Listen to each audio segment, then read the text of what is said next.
माये विष्णुमये माया माया विष्णुमया அண்ணா சுவாமி அழைக்கின்றாரே நம்ம அண்ணா சுவாமி அழைக்கின்றாரே. அடியேன் ராமானுஜதாசன். அனைவருக்கும் இந்த தை மாதம் இழந்ததை திரும்ப பெறுவதோடு பிரச்சனைகள் இல்லாத நிம்மதியான ஒரு மாதமாக அமைய வேண்டும் என்று நான் அன்றாடம் வழிபடுகின்ற நரசிம்மரையும் விஷ்ணுமாயினும் தியானிக்கின்றேன். ஒவ்வொரு மாதமும் நம் வாழ்வை புரட்டி போடுகின்ற மாதமாகத்தான் அமைகின்றது.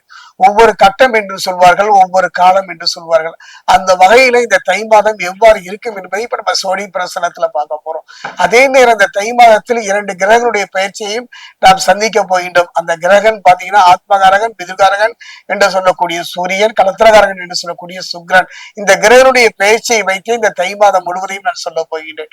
அந்த வகையில தனுசு ராசியை பொறுத்த வரைக்கும் எவ்வாறு இருக்கும் என்பதை இப்ப நம்ம பார்க்க போறோம். அதற்கு இடையில மாயின் மைனை நீங்க தொடர்ந்து சப்ஸ்கிரைப் பண்ணி ஆதரவு தெரிவிக்கிற ஒரு நம்பிக்கை உண்டு. தனுசு ராசியை பொறுத்த வரைக்கும் மூலம்,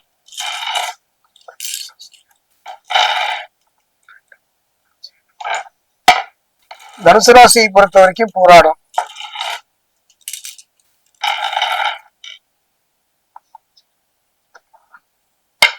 தனுசு ராசியை பொறுத்த வரைக்கும் உத்திராடம் 1ஆம் பாதம்,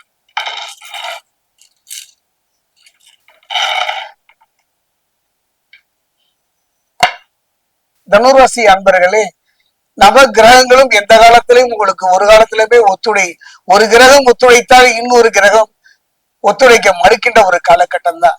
நல்ல யோக பலன் இருந்தும் கூட அந்த யோகத்தை அனுபவிக்க முடியாத ஒரு நிலைதான்.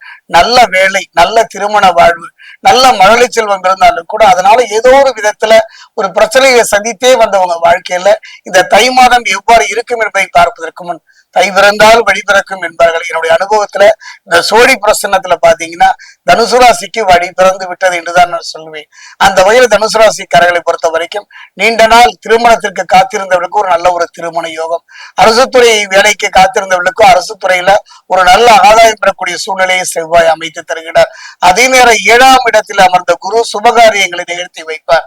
குறிப்பா சொல்ல போனோம்னா யோககாரகன் என்று சொல்லக்கூடிய ராகு ராசிக்கு 3ஆம் இடத்தில் அமர்ந்து அற்புதமாக ஒரு யோக பலன்களை தரப்போகின்றார். கவலையே பட வேண்டாம். துலகுகின்ற ஒரு நல்ல மாற்றத்தையும் இவர் தரப்போகின்றார். நிம்மதி இல்லாமல் தப்பித்தவங்களுக்கும் உங்க கனவுகள் மெய்ப்படாதோ, இப்படியே நம் வாழ்வு கரைந்து போய்விடுமோ என்று கலங்கியவர்களுக்கெல்லாம் கனவுகள் மெய்ப்படக்கூடிய, அதுவும் நியாயமான கனவுகள் மெய்ப்படக்கூடிய ஒரு நல்ல சந்தர்ப்ப சூழ்நிலையை யோககாரகன் ராகு அமைத்து தருவார். புதிய வீடு வாகனம் வாங்கும் உபயோகம் உண்டாகின்ற சந்தர்ப்பமும் வாங்கிய மனையை கட்டி முடிக்கின்ற ஒரு பொருளாதார சூழ்நிலையும் அமைத்து தருவார். அதே நேரம் பார்த்தீங்கன்னா பதவி உயர்வு, சம்பள உயர்வு கிடைக்கின்ற சூழ்நிலையும் அவர் அமைத்து தருகின்றார். வேலை வாய்ப்புகள் தேடி வரும். நிலைத்த வேலை கிடைத்த இடத்தை நோக்கி நகர்த்துவது. அரசு துறையில் வேலை செய்வது மற்றும் கொஞ்சம் கவனமா நிதானமா இருந்து விட்டாலே போதும். அதே நேரம் அரசு துறையில ஊதிய உயர்வோடு கூடிய சில இடமாற்றங்களை சந்திப்பார்கள். ராசிக்கு 4ஆம் இடத்தில் சனி அமர்ந்திருப்பதனால பிரச்சனை வரக்கூடும். இது ஒண்ணுதாங்க. அந்த சனி பகவான் இருக்கின்ற இடமும் 4ஆம் இடம். அந்த 4ஆம் இடத்தில் சனி பகவான் அமர்ந்திருப்பதனால எதிர்பாராத சில பிரச்சனைகள்ல அரசு துறையிலும் பொதுத்துறையிலும் வேலை இருப்பவர்கள் சந்திக்க நேரிடும். சொல்லிட்டு கவனமா இருங்க. குறிப்பா அரசியல்வாதிகளுக்கு இது போதாத மாதம் என்றே நான் கூறுவேன். அதே நேரத்துல ராசிக்கு 9ஆம் இடத்துல யோககாரகன் என்று சொல்லக்கூடிய ராகுவை பொறுத்த வரைக்கும் நற்பலனை தந்தாலும் கூட அதே இடத்துல பாத்தீங்கன்னா ராசிக்கு 9ஆம் இடத்துல கேதுவை பொறுத்த வரைக்கும் கருத்து வேறுபாடுகள் வரக்கூடும். அதனால சொன்னேன், கருத்து வேறுபாடு எங்கு வரும்? அரசு துறையில பொதுத்துறையில வேலை செய்பவர்களுக்கு மட்டுமல்ல, கணவன் மனைவிக்குள் மட்டுமல்ல, அப்பா பிள்ளைகளுக்குள்ளும் சில கருத்து வேறுபாடுகள் வருவதற்கான சூழ்நிலை இருப்பதனால ஒரு முறைக்கு இருமுறை யோசித்து செயல்படுங்கள். பேசுகின்ற வார்த்தையில் கவனமாக இருந்து விட்டாலே போதும். அடிவயிற்றில இனம் புரியாத சில பயங்களை சில சந்திக்கின்ற சூழ்நிலை இருந்தாலும் கூட அதை பற்றி கவலைப்பட வேண்டாம். தலைக்கு வந்தது தலைப்பய போகும் என்பதை போல கலத்திரகாரகன் சுக்கிரன் இருப்பதனால பயம் வேண்டாம். கணவன் மனைவிக்குள்ள சில அந்யோன்ய குறைபாடுகள், சில பிரச்சனைகள் வந்தாலும் கூட அது படிப்படியாக குறைவதை கலத்திரகாரகன் சுக்கிரன் பார்த்து கொள்வார். ராசிநாதன் குரு ராசியை பார்க்கின்றார். இது ஒரு அற்புதம் தானே. ராசிநாதனே ராசியை பார்ப்பது ஒரு அற்புதம் தானே. தொட்ட காரியங்களில் வெற்றி கிடைக்கும்.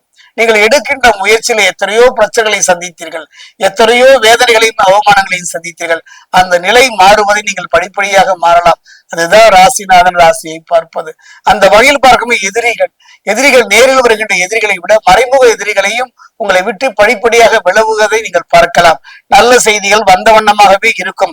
அதே நேரம் பாத்தீங்கன்னா 2ஆம் இடத்துல ஆத்மகாரகன் பிதுகாரகன் என்று சொல்லக்கூடிய சூரியன், களத்திரகாரகன் சுக்கிரன், செவ்வாய், புதன் கூட்டு கிரக யோகத்தை உருவாக்குகின்றார்கள். பொருளாதாரத்தை பொறுத்த வரைக்கும் திருப்தியா இருக்கும். அதே நேரம் பித்ருக்கள் என்று சொல்லக்கூடிய முன்னோர்களுக்கு செய்ய வேண்டிய கடமைகள் ஏதாவது இருந்தால் அந்த கடமையை செய்கின்ற ஒரு சரியான தருணம். ஒரு மனித வாழ்வை பொறுத்த வரைக்கும் 3 பலம் என்று நான் சொல்வேன். தேக பலம், தெய்வ பலம், மனோபலம் என்று. அந்த பலம், அந்த வகையை பார்க்கும்போது தேக பலத்தை சற்று கவனித்துக் கொள்ளுங்கள். காரணம், சுவரி இருந்தால் தானே சித்திரம் மறைவிடும். உடல் நலத்துல கவனமா இருங்க. சிலர் வாங்கிய கடனை அடைக்க முடியாமல் தலைமறைவு வாழ்க்கை வாழலாம், இடம் விட்டு இடம் மாறலாம். அந்த நிலை மாறி வாங்கிய கடனை அடைப்பதற்கான நல்ல வழிமுறைகள் கிடைக்கும். செவ்வாய் சிறப்பாக இருப்பதனால மதில்மேல் பூனையாக இருந்தவங்க வாழ்க்கை தெளிவான தன்னம்பிக்கை மிக்க ஒரு மாதமாக இது அமையும். சனி பகவான் ஒருவர் தானே சங்கடம் தருகின்றார். திருத்தணி சென்று திருத்தணி முருகனை வழிபடுவதோடு திருத்தணி பாதசனீஸ்வரை மனமுருக வழிபட்டு ஒரு தேங்காய் வாங்கி 2ஆக உடைத்து நல்லெண்ணெயோ நெய்யோ நிரப்பி தீபம் ஏற்றி மனமுருக வழிபாடு செய்வீர்களானால் என்னுடைய அனுபவத்துல தனுசு ராசிக்கு ஒரு பொற்காலம் நற்காலம், தை பிறந்தால் வழி பிறக்குமா என்பதற்கு கண்டிப்பாக வழி பிறக்கின்ற ஒரு மாதமாக இந்த தை மாதம் தனுசு ராசிக்கு அமைகின்றது.